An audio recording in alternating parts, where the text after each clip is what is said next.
আলহামদুলিল্লাহ ধান খেতে একটা কই মাছ পেলাম। মাছটা মোটামুটি সাইজ ভালোই আছে দেখা যাচ্ছে,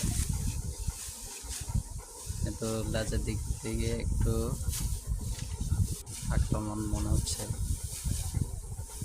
তো যাই হোক, এবছরের জন্য ধান কাটা কাজ এই যে দেখতে পাচ্ছেন শেষ পর্যায়ে।